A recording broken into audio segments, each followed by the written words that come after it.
Hi everyone, welcome to the Wheel of Mind, the Wheel of Time point of view reread podcast. In this bonus season, we're reading perspectives from some of Matt Cawthon's friends as a follow-up to our Matt Cawthon season.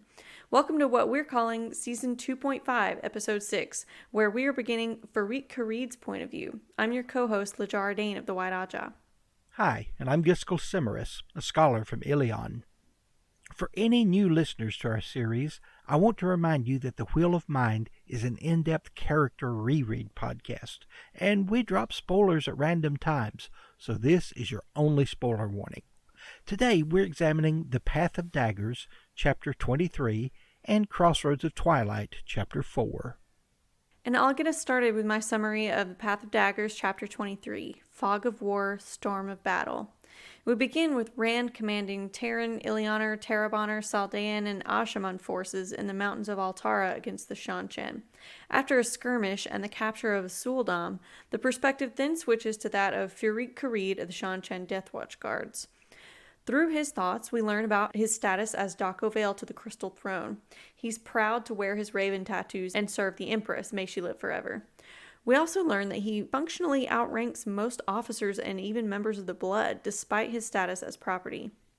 He is not, however, so proud with the performance of the soldiers and other officers around him.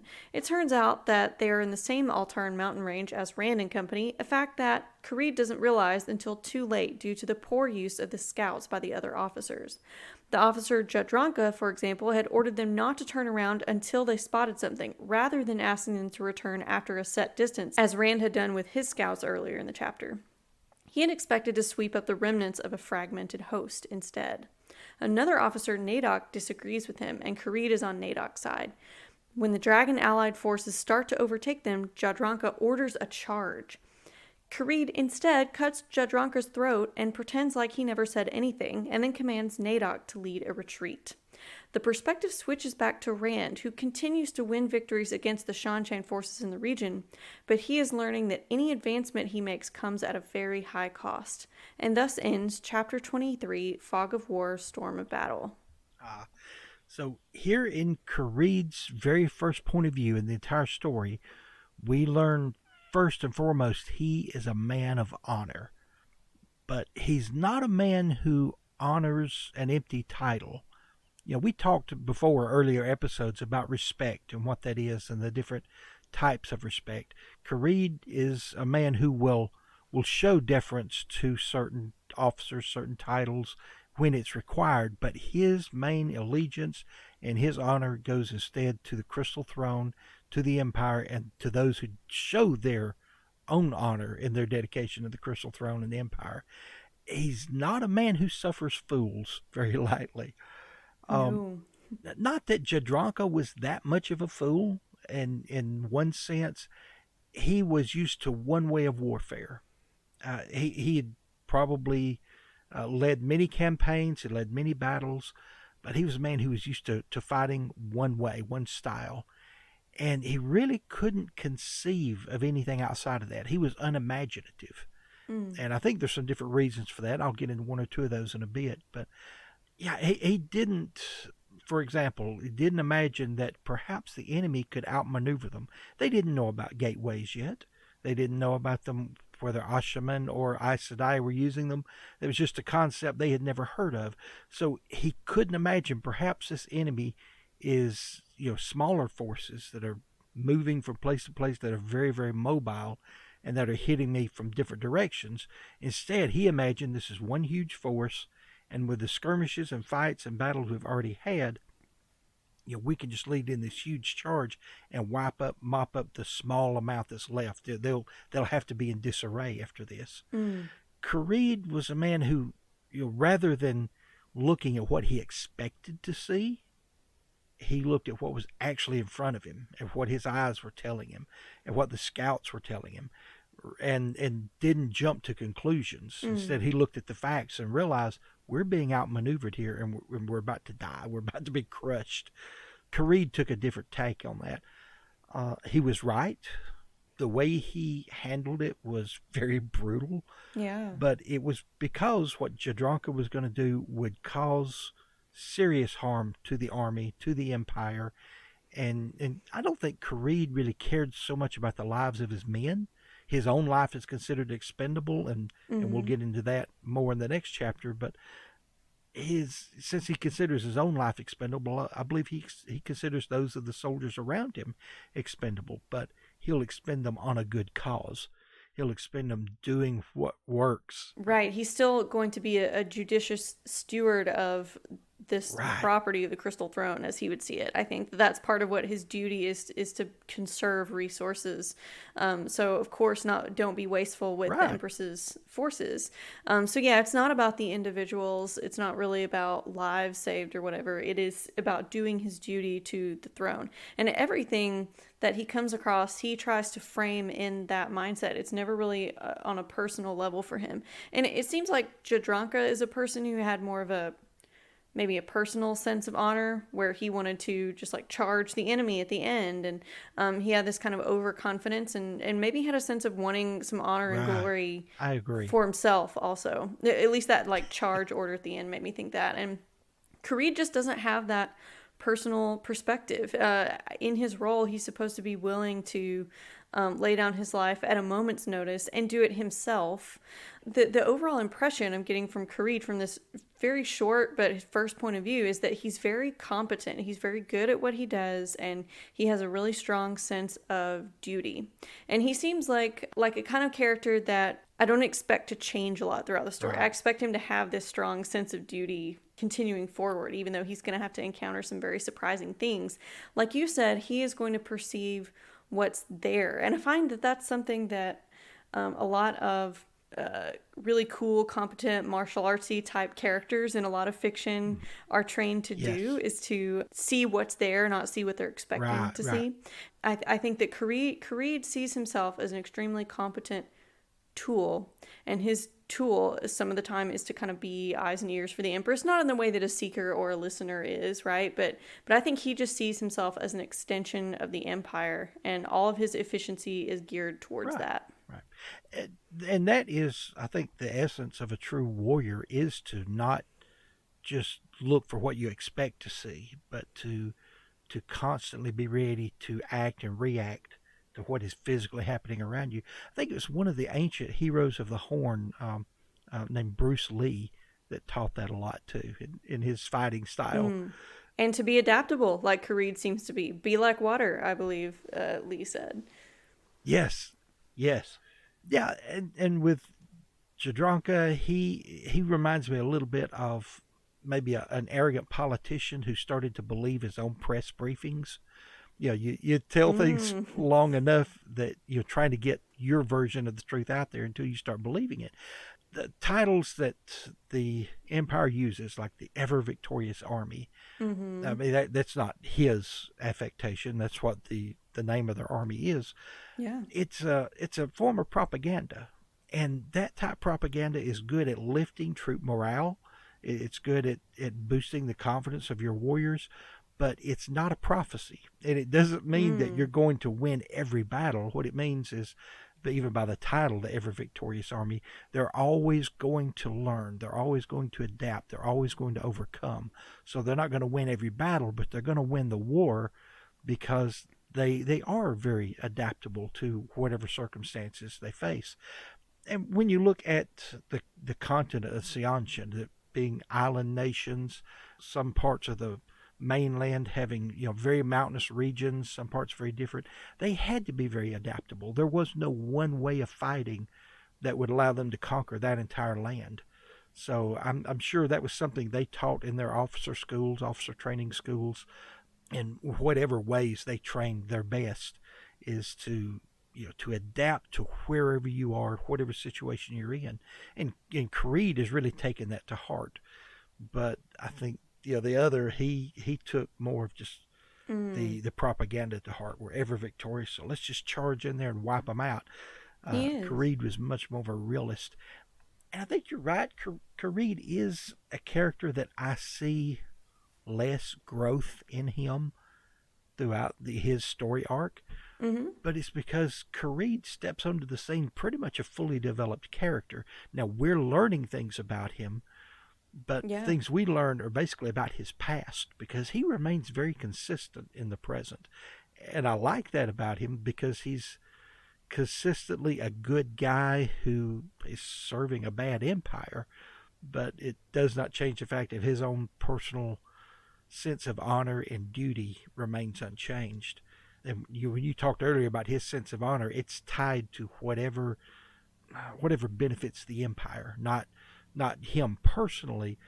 He's going to follow that code of conduct that is honorable and beneficial to the empire, whatever gets the job done or whatever follows the orders he's given.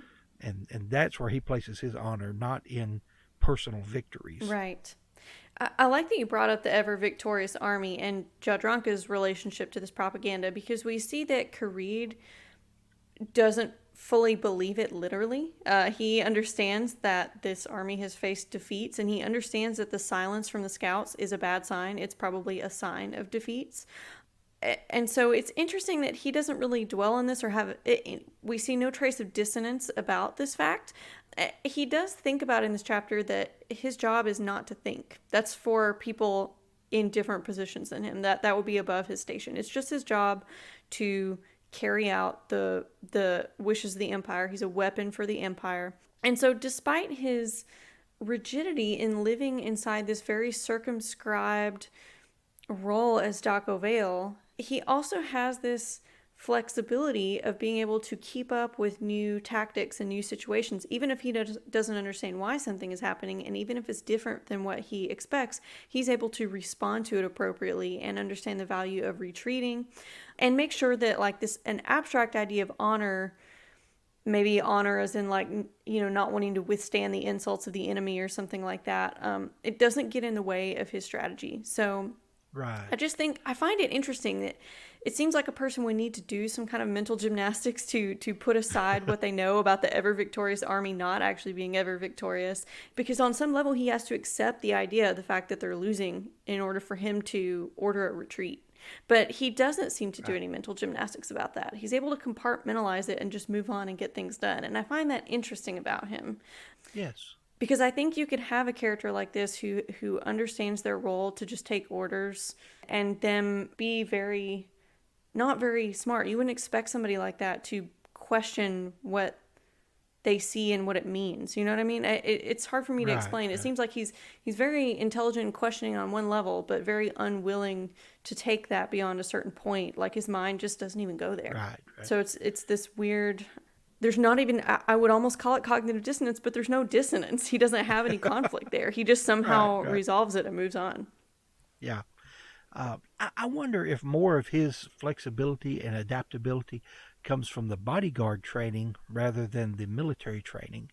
Because yeah. that would be, and I didn't think of it until you were speaking on this, but that to me would be the hallmark of a bodyguard, not just someone who's trained to look for certain things and read body language and, you know, be aware of surroundings. But as you talked about the time for a retreat, where many military generals might not have come to that conclusion that quickly. With a bodyguard, that's a very important strategy. You know, the person you're protecting, you get in front of the danger, but you do everything you can to get the person you're protecting out of danger. And at this point, the person he's protecting is the army. You know, trying to pull them out of danger and protect them, even at the cost of his own life. Because having killed an officer, you know, had this been a tactical blunder, he probably would have paid with his life. Yeah. But I don't know. Just a thought that came to me that it seems like this type of adaptability does come about more through the bodyguard side of his training rather than the military side of it. And that may be why he saw things that the other officers really didn't, or responded, you know, different ways than they would have. Yeah. And, you know, pretty much the only other piece of information I extracted from the short point of view is the interesting position and rank that Karede has. I think it's kind of counterintuitive for our Westland characters, something like this, and for us who are kind of reading generally through the eyes of these, you know, basic analogs for Westerners in our world, pretty much. We're reading these strange Seanchan. And so I think we're meant to be kind of confused by the fact that Karede is considered property, yet he outranks many of these officers around him. and nobody Right. questions what he just does with killing Jadranka and moving on with basically putting what's the guy Nadok in charge and saying, "Here's what Right. we're doing now." He even mentions how nobody of the blood, very few of the blood, would even deign to speak directly to him. So it's almost like the truth speaker role, where Selucia is extremely high Mm. ranking but still considered property, Yes. but still proud of that fact, or even captain of the gold, like Aegyanan wanted to be. I believe like her mother or grandmother had been. It's puzzling. It's very confusing, and it goes to show that the Seanchan view some people who are considered property as very honorable positions in some way. Right. And that's just something that's totally counter to what our Westland characters and those of us real world readers probably think about this, where we would think about property being extremely demeaning. We just get established very quickly that Karede is very well trained in martial arts and very well trained in battle, but he's still considered a piece of property instead of a person. And so it's confusing. He's competent, but he has this very unusual place in the world. And I Yes. think he gives us eyes through which we can learn even more about how the Seanchan think. You're right. And at this part of the story, at this junction in the story, we've been introduced to some of the Seanchan characters and some of their role in society, but there's still a lot of mystery surrounding how their society works, the Mm-hmm. hierarchy of things. In fact, I believe even after going through this series twice, there's quite a lot of mystery about their hierarchy, even Yeah. in just their military ranks. It is confusing, and it doesn't seem to be to them. I guess because as a society, they're somewhat focused on where they fit in, on the stratification of their society and knowing how they fit. So they're they've been so hyper focused on that and raised with it until it makes sense to them. But it Yeah. doesn't to outsiders, and I think it's intentionally mysterious in the story that way because we don't want to fully understand them. And it is almost as if your status as a Dakovale is tied to who owns you. Mm-hmm. And I don't know if that's accurate. It's just I guess I'm grasping for some meaning there.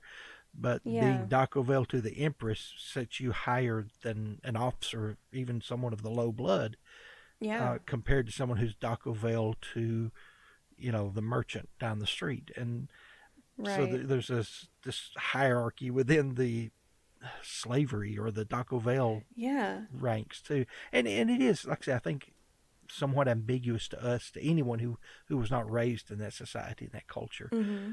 and how they interact with people who are not Dakovale. And it's very ambiguous to someone who doesn't understand it. And I Yeah. firmly admit I do not understand it. Absolutely. Like I used to think Sojin was a higher type of slave caste, basically, than Daco Right. Vale, but we have this Daco Vale here who is able to give orders in this way, and so I imagine the Shanchan think about Daco Vale, especially the ones belonging directly to the Crystal Throne, almost as some kind of extension of the body of the Empress herself. It's almost like they are just long claws on the body of the Hmm. royal person, and so that's why they have status above everybody else, and they're to be Right. commanded just as one would command one's own limb, instead of a person unto themselves, right? And that's why they would have a completely different status as a Dacovel belonging to somebody else, because the Dacovel belonging to somebody else is just seen as an extension of that person too, perhaps. Oh, that's a good way of picturing it. But anyway, yeah, to me it's a good brief point of view with it being bracketed by Rand's points of view here, and especially the way this fight in the mountains of Altara wind up with Mm-hmm. Rand losing control of Kalendor and the Yeah. sadness and brokenness that comes with that. It was easy to miss this in the read throughs. Not that I didn't realize it happened, but to miss the significance of this being the first time we get to see through Kareed's eyes, and missing the significance of the things we learn about Seanchan culture just through Mm-hmm. this brief glimpse in his mind, and it is enlightening. Yeah, I think so. And I think that pretty much covers all of my thoughts on this tiny point of view. What about you? Yes, yeah, that's got mine too. Okay. It carries us into Chapter 4 of the Crossroads of Twilight, entitled The Tale of a Doll. Dawn found Furyk Karede awake in his room in The Wandering Woman, going over plans to fight against the Marath Damane, these so-called Aes Sedai. He had been raised to Banner General because of his successes against the Ashaman, and now the Empire seemed to want him to lead forces against these Aes Sedai as well. Many were troubled by the Channelers since they had used their mysterious superweapon near Ibu Dar. His thoughts were interrupted as Ajumbura, the hill tribesman manservant of his, caught a rat in the room. Karede warned him to clean it out in the stables, out of sight, not here in the room. There were many reports and requests for battle plans on his desk. Ilion, Aiel, it seemed that the ever-victorious army had its hands full on many battlefronts, but the one thing that most consumed his thoughts was the disappearance of the High Lady Tuon. Still under the veil, he could not think of her by her title. She had seemingly disappeared into the storm, and so far they had been searching the city all over, as well as every avenue in and out of the city, but the soldiers mostly had no idea of what or whom they were searching for. The shame of this cut him deeply, that the fact that he could not protect her. Then came a second interruption to his thoughts, as a seeker entered the room, flashing his badge at Karede and ordering Ajumbura out of the room. The hill man ignored him until Furyk Karede himself ordered him out. The seeker just commented upon the man's loyalty, and asked after a map that was detailing battle plans that was out on the table. Karede rolled up the map and also commented upon loyalty to the Crystal Throne above all. The seeker sat in the chair which was off to Karede's side, almost at his back, and inquired after his sons. Without answering and without turning, Karede asked the seeker's name. Almurat Mor. The seeker struggled to hide his disappointment in not shaking Karede and controlling the interview. Then Mor told him a story of a woman with a particular Seandarian accent and a vivid description, who had been sharing rumors about the town about the daughter of the Nine Moons. After some banter and some innuendos and a drink of wine, Mor cited Karede's history of how he had been assigned to guard Tuon at her birth, and later had requested transfer back as her bodyguard, and how she had given him her favorite doll due to his heroism and sacrifice in saving her life multiple times. Then, quite painfully, Mor told more of the story of what was going on in Ibu Dar. It seems that the same night Tylan had been murdered, a ship captain named Aegyanan had also disappeared, along with Tylan's pet and a man named Marilyn, who seemed far too knowledgeable to be a simple gleeman. Some soldiers, 2 Damane, and a few Suldam. It seemed that this Captain Aegyanan had close ties to some of the Aes Sedai, and very close ties to the High Lady Suroth, and she also seemed to have close ties to some Aes Sedai.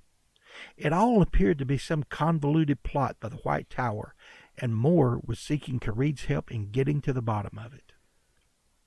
So the next day, Karede slipped out of the city into a well-wooded area, and there he met up with Ajumbura on the road, and followed him to where 100 of the guard was waiting under the command of Captain Musenje, along with 20 Ogier gardeners and some Suldam and Damane. You see, they had a lot of ground to cover, and no idea of where this group might have gone, where Tuon might be, but they were going to try to catch the wind in a net. In the last chapter, we learned about Karede's ruthless competence.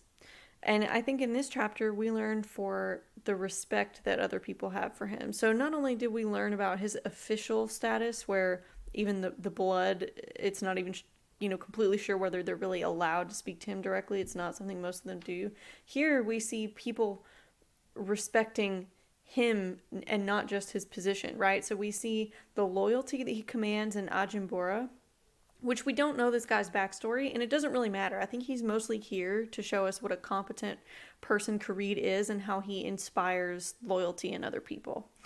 And then we also see him inspire fear in this seeker, which is just absolutely bonkers that he has the ability to do this. He throws the man off balance right away, and he even thinks in his own thoughts like how nobody asks a seeker's name and nobody refuses to answer a seeker's questions or any of the things that Karede is doing right now. Right. But it pays off for him. I mean, it could go very, very badly, but he just forges ahead, really thinking that, I mean, what can a seeker do to me? Like, he realizes I could just put a knife in my chest right now, you know? Like, Right. it's almost like he has nothing to lose in a way Right. because he's prepared to give his life at any moment if he needed to. So it shows just not only is he a really competent guy, but, like, he's respected and feared and followed by very fierce people all around.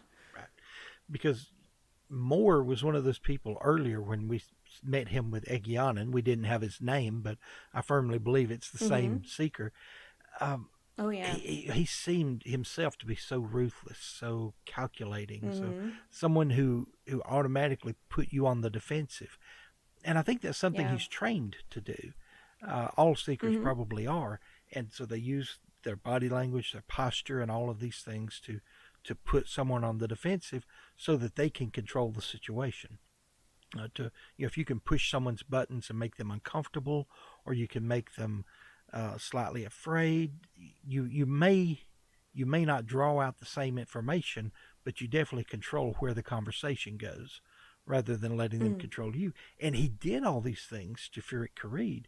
The way he sat in the chair, which in a way was kind of natural, that was the only other chair in the room, but the way it was positioned, he was off to Karede's side, and he was trying to do it to make Karede move, to kind of show dominance, and the fact, well, you wouldn't want someone sitting at your back. So, and Karede just ignores him. Karede didn't move. Yeah. And they have all this back and forth, and Karede notices 2 or 3 different times the man's posture. He's lounging like he's, just resting his arm on the hearth or whatever. He's trying to appear to have a relaxed pose, but he's ready to throw the wine cup. He's ready to draw that knife in the small of his back. There's all of these little details and I think they're both sizing each other up that way.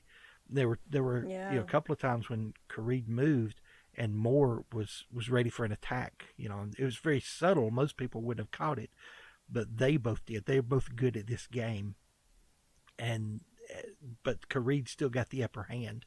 He put Moore off balance by not following your instincts to turn and let this person have a place of authority. Just ignore him, let him sit practically to your back, things like that. He intentionally refused to be baited by Moore's actions Absolutely. and body language and posturing. So, and his words, the implicit threat of his family. He's like, if he led with that, he doesn't really have that. He has nothing to do. My kids are on the other side of the ocean. They're fine. He's got nothing on me. Right. Yeah. The wife is already gone. So yeah. We're just, you can't hurt me. So yeah, it was very calculating. I love the tiny reversal of this little detail too, where Egyanan was so affronted that the seeker told her to make him some tea. Oh. And then here, Furyk Karede orders the seeker to make him tea, and he does it. Or wine. It was wine, but yes. Oh, yes. Right. So he poured in the drink. Yeah. And of course, Ajumbura has the skull of some enemy. We don't know who it was, but had it there, and it's covered in silver. It's just the top of someone's skull, and that's what he drinks from. So just intentionally to throw Moore off, Karede tells him, well, pour wine for me too.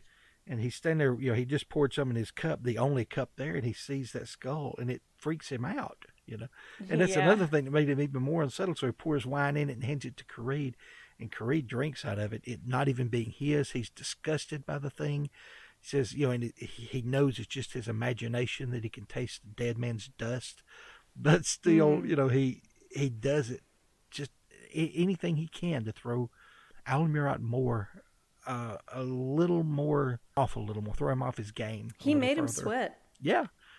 And nobody makes a seeker sweat. It just goes to show what a legend this guy is. In addition to that, though, he's got a soft side, and we learn that briefly here, and maybe a little bit more in his later chapters. I'm interested to see some more of that in next week's episode, but Right. here we learn about the doll and his soft spot for Tuon. We get a little bit of these flashbacks to understand why Karede kept requesting to be in her personal guard, even though he's not supposed to show any partiality. Right. So far, we've seen that he has done his duty to a T, right? But here we see that he's showing some partiality towards Tuon. He's really not supposed to be doing that. The Seeker implies that, something looks bad about this. It looks conspiratorial. Right. Maybe you have something to do with her disappearance, or if not, maybe you can help us find out who, whatever. I'm not sure exactly what the Seeker's trying to do with that information. Maybe to imply, I know you really would want to find her, or do you know something about her disappearance? Like, were you an assassin? I wonder if the Seeker's just trying to throw that information out there and see how Karede reacts so he can figure out which way it goes. That's my thoughts. I think he's kind of throwing it against the wall to see if it sticks. If he gets a reaction, then he knows he's on the trail. If he doesn't, he's at least used it to throw Karede off and and try to again regain control of this conversation.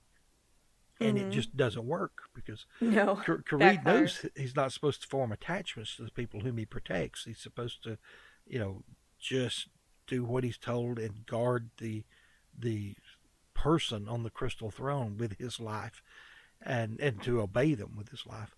But at the same time, he talked about just the memory of how earnest Tuon was.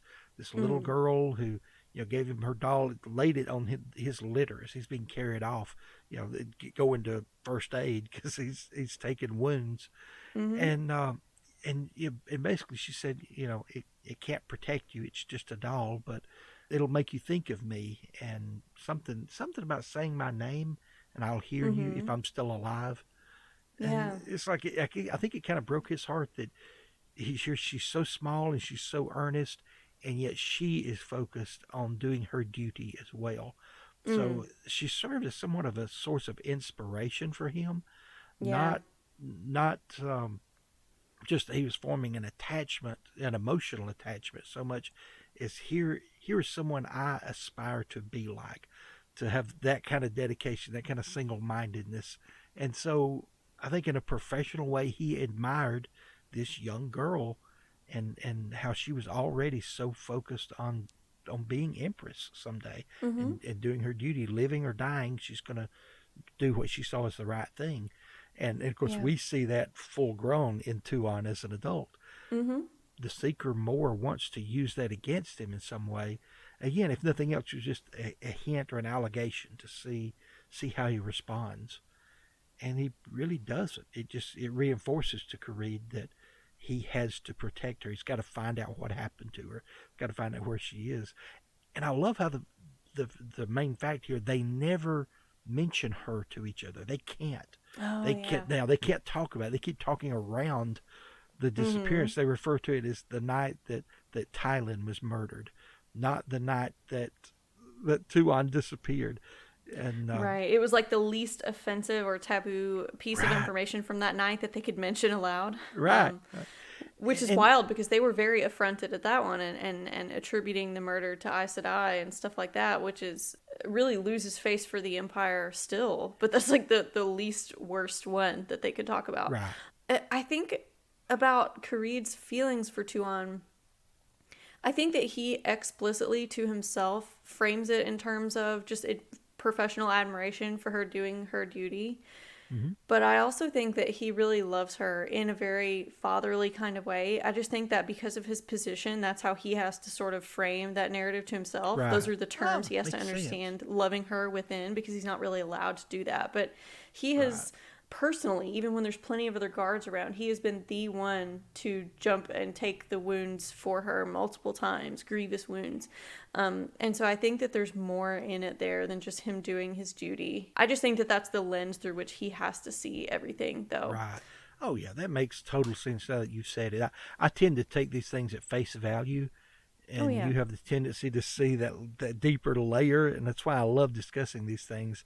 So I really don't have any other notes about Karede from this chapter. Do you? No, I don't. I do have one thing I'd like to bring up that's sort of, I guess, a sideline thing about Ajambura. He is a creepy little man, but I find myself liking him. Very interesting. We Yes. don't know why like how or why he's attached himself to Karede Right. at all. Right. We know very little about him, but it's just enough to make him, yeah, unsettling. Right. And someone mentioned it recently. I think it might have been you in an earlier episode. I had never put this together in my mind, but wondering if the hill tribes that Ajumbura is descended from are themselves descendants from the Aiel. And Oh, I've never thought that. You got that okay, from somebody else, but that's okay, thank you. brilliant. Holy crap. I That really, makes I perfect really sense. couldn't think of it. And I don't know that they are because I could not figure out how some of the Aiel would have gotten over there with, Oh, yeah. the Hawkwings group. Well, I guess they could have just been on another piece of the Earth's crust, when it broke up Oh, gradually through the breaking, I think. They could have just been there, right? well, I thought of that, but they wouldn't have been Aiel, not the same Aiel at that time, not the warlike Aiel. They would have been more of the Tinkers. Well, So right. They yeah, would have been still the dedicated, like the ones dedicated to the Aes Sedai. And so you can imagine them in a similar harsh environment that their culture right. probably would have evolved similarly in order to survive. They have to be Yeah. dedicated, but in a more warfare Oh, type way. I don't know. It makes sense to me. That's kind of my headcanon now. it doesn't describe him as having the height. In fact, he's sort of a short Mm, man, but he has the red yeah. hair, and his hair, of Mm-hmm. course, is in a long braid. So because they have all these clan wars, and if someone Mm-hmm. kills you, they take your braid as a trophy. So he's Yeah. providing a good long trophy, for someone to take if they ever do. Right. The way he has a strange honor system Mm-hmm. that Furyk Karede had fought against him and against his people multiple times, and yet at some point, uh, Ajumbura, I guess just through admiration or whatever, follows him, and it has never explained why. It has never explained how. Yeah. The way that typically when he's not doing anything, he'll just squat down on his heels. He doesn't sit in a chair. So Yeah. there's some of these things that are very Aiel like, and yet he's very different too. So I don't know if they're not descended from the Aiel. We can see how two cultures and total different sides of the world can kind of evolve similarly. The clan wars, the other things that they do, and their sense of honor is somewhat Aiel like, but I don't know. It's just an odd thing. I could not remember where I had heard that, and so I Mm. did want to bring it up because to me he's a very interesting character. He's gross. He's very very difficult to understand or wrap your mind around him in any way, and he does not Yeah. have an integral part of the story. He never has a point of view. He never Mm-mm. really advances the story. He's just like you said, uh, someone there to show who Karede is by his devotion to Karede. He Mm-hmm. shows who Karede is. Totally. Wow, that really did blow my mind quite a bit, though. Still reeling from that suggestion there. Really cool Yeah. idea. But yeah, those are pretty much my thoughts on these chapters. I'm excited to get into Kareed's points of view a little later on. Like you said, he's a pretty fully developed character, but I just want to see how that fierce loyalty and how his competence and seeing things for what they are, how that translates to the new weird environments he's getting thrown into in Right. his last two POV chapters for next episode. Yes. And he's definitely a fun character, and I like Karede. He's one of the Seanchan that allows us to begin to like their characters, even if you don't like everything about their culture and their empire. Yeah. You can like some of the people there, because let's face it, if it was all High Lord Turak or High Lady Surath, we could always hate the Seanchan. Yeah. But through Tuon, through Egyanin, through Karede, we can learn to like some of the people there, even if we don't like their government and the things that they do and some of their civilization or their version of civilization. But Yeah. anyway, yeah, some fun things.